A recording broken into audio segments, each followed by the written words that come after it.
प्रणाम। भाग्योदय विचार प्रवाह श्रृंखला का 65वां चरण है आज 22 अगस्त। आप सभी का अभिनंदन करता हूं। आज का विषय बड़ा ही महत्वपूर्ण और वह है यज्ञ से जुड़ा हुआ। यज्ञ नाम ही बड़ा पवित्र, जिसका नाम लेने पर मन में शुचिता के, पवित्रता के भाव जागने लगते हैं। भगवान को, ईश्वर को भोग लगाने का एक सशक्त माध्यम होता है यज्ञ। प्रकृति को, पर्यावरण को पोषित करने का एक बड़ा सशक्त जरिया है यज्ञ। कहते हैं, होता है सारे विश्व का कल्याण यज्ञ से, जल्दी प्रसन्न होते हैं भगवान यज्ञ से। यज्ञ के माध्यम से ही सारे संस्कार संपन्न होते हैं। जन्म के पूर्व के संस्कारों से लेकर काया के अवसान और बाद तक के सारे संस्कार, समस्त संस्कार यज्ञ के साथ संपन्न होते हैं। अंतिम यज्ञ तो नवमन लकड़ी का एक कुंड बना दिया जाता है। यज्ञ त्याग का भी नाम है, बलिदान का भी नाम है। कुछ अच्छे कार्यों का भी यज्ञ के साथ संबंध जोड़ा जाता है। जैसे शिक्षा का, ज्ञान का कोई बड़ा कार्य जब कोई करता है तब कहते हैं उसने ज्ञान यज्ञ कर लिया। ऐसा पवित्र नाम है यज्ञ का। और यज्ञ करने के लिए स्वाभाविक रूप से एक यज्ञ कुंड का, यज्ञ वेदी का उपयोग किया जाता है। आज का प्रसंग बड़ा प्रेरक है, दिल को छूने वाला है, जो यज्ञ वेदी से जुड़ा हुआ है तो एक कहानी जैसी, लेकिन कहते हैं यह एक सत्य कथा है।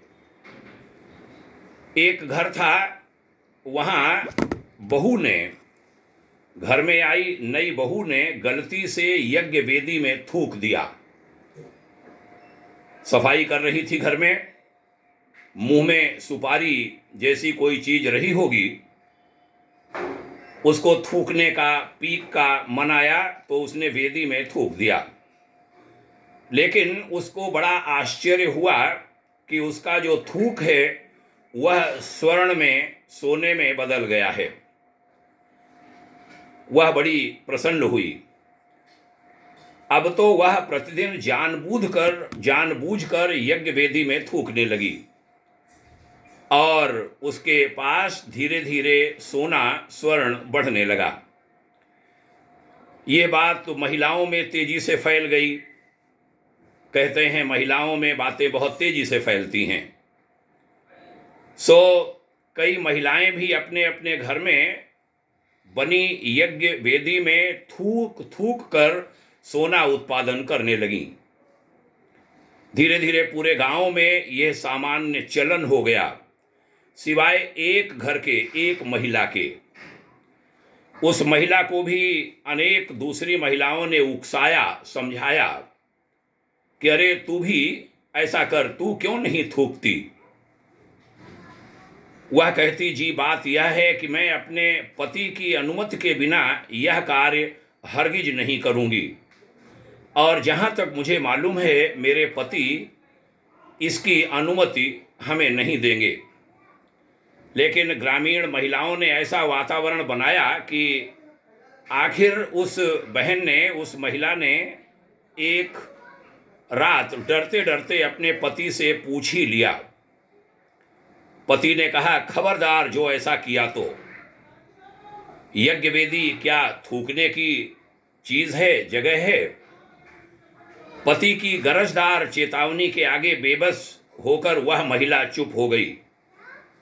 लेकिन गांव में जैसा वातावरण था और जो चर्चाएं होती थीं, उनसे वह साध्वी स्त्री बहुत व्यथित रहने लगी। वह देखती सबके पास सोना बढ़ रहा है और उसका गला सूना है।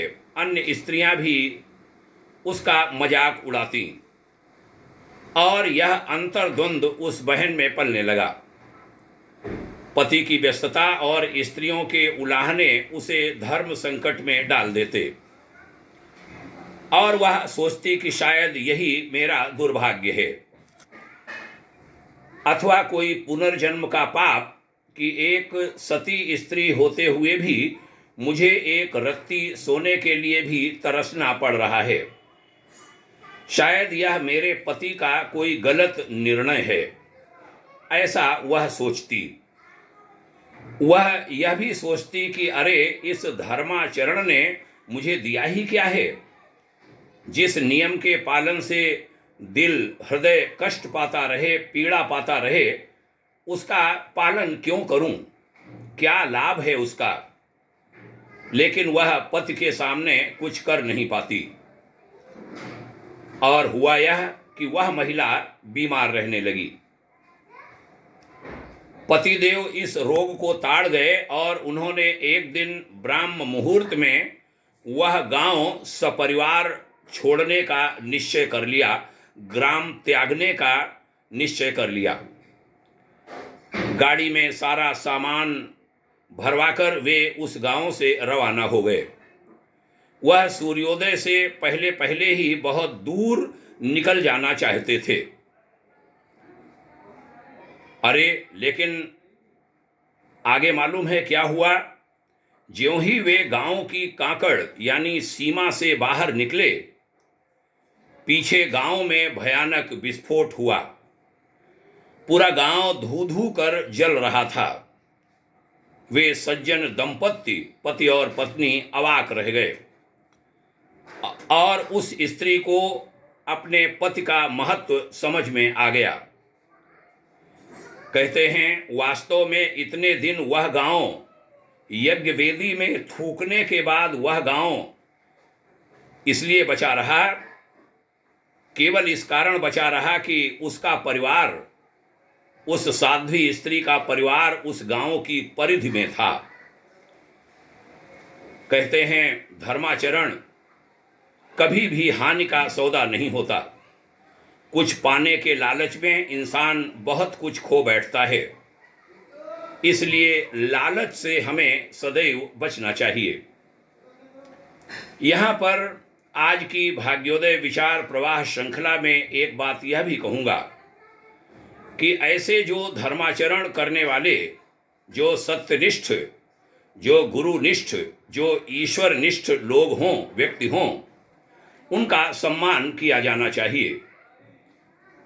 कई बार ऐसा होता है, कोई आश्रम हो, कोई गांव हो, कोई क्षेत्र हो, किसी यात्रा में चल रहे लोगों में, किसी वाहन आदि में हो, सार्वजनिक वाहन में कोई एक धर्माचरण व्यक्ति के कारण सारे लोगों की रक्षा होती है। और जब ऐसे व्यक्ति का उपहास होता है, उसकी उपेक्षा होती है, उसका अपमान होता है, तब यूं माना जाना चाहिए कि जिस दिन वह व्यक्ति वहां से हटा, उस दिन उस जगह पर बहुत बड़ा संकट आने वाला है, जिसको ईश्वर भी बचा नहीं सकता। यह बात ध्यान में रखी ही जानी चाहिए। यह प्रेरक कहानी आपको सुनाते हुए हमें खुशी हो रही है और यह निवेदन करने का मन कर रहा है कि इसे गंभीरता से लिया जाए। हम सब धर्मनिष्ठ व्यक्तियों, धर्माचरण करने वाले व्यक्तियों को सम्मान देना सीखें, उनको संरक्षण दें, उनका ध्यान रखें।